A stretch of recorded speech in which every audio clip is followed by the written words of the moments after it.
It is 19 years since Nigeria returned to civilian rule. Yes, 19 years. How time flies. The transition happened on the 29th of May 1999, and that's why the day has been declared Democracy Day. Well, politics, they say, is a game of numbers. So let's take a look at some of the numbers you need to know. Since the last 19 years, Nigeria has had 4 presidents, including the incumbent Muhammadu Buhari.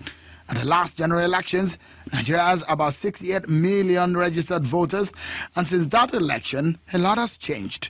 The number of registered political parties have risen from 40 to 68, and today marks the 268th day to the 2019 elections. Trust me, that has been the crux of the recent intensity of political activities and horse trading. Its sponsors. Since the last 3 years when President Muhammadu Buhari was sworn in, a lot has happened. The executive and legislative relationship has been sort of a cat and mouse game. The constitution amendment process and electoral amendment exercise have all been stalled. The main opposition party, PDP, has perhaps gone through a cycle of internal party turmoil, and they say they have their eyes to returning to prominence at the center. You want bad politicians? In that time, too, different political movements have emerged.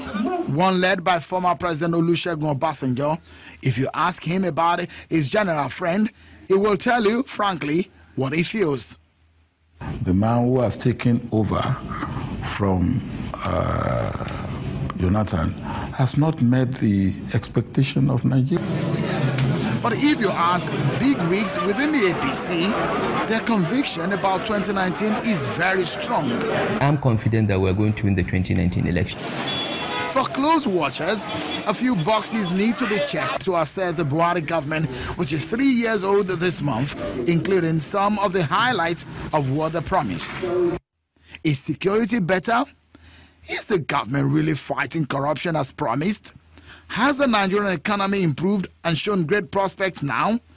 And to issues of Nigeria's democracy, is the rule of law respected? Are the institutions and systems better?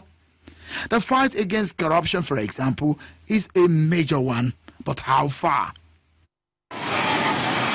Indeed, some questions begging for answers. But for an average Nigerian on the street, the needs are quite simple. It is electricity. The agitations of Nigerians are very, very simple. If government fixes power. The Buhari government is 3 years old. They insist they will fulfill what they promised at the campaigns. Democracy Day in Nigeria is an opportunity to reminisce on the gains of our burden practice, especially when the issue of sustainability is raised and the unity of the nation called to question. Showa Kimbaloye, reporting for Channels Television News.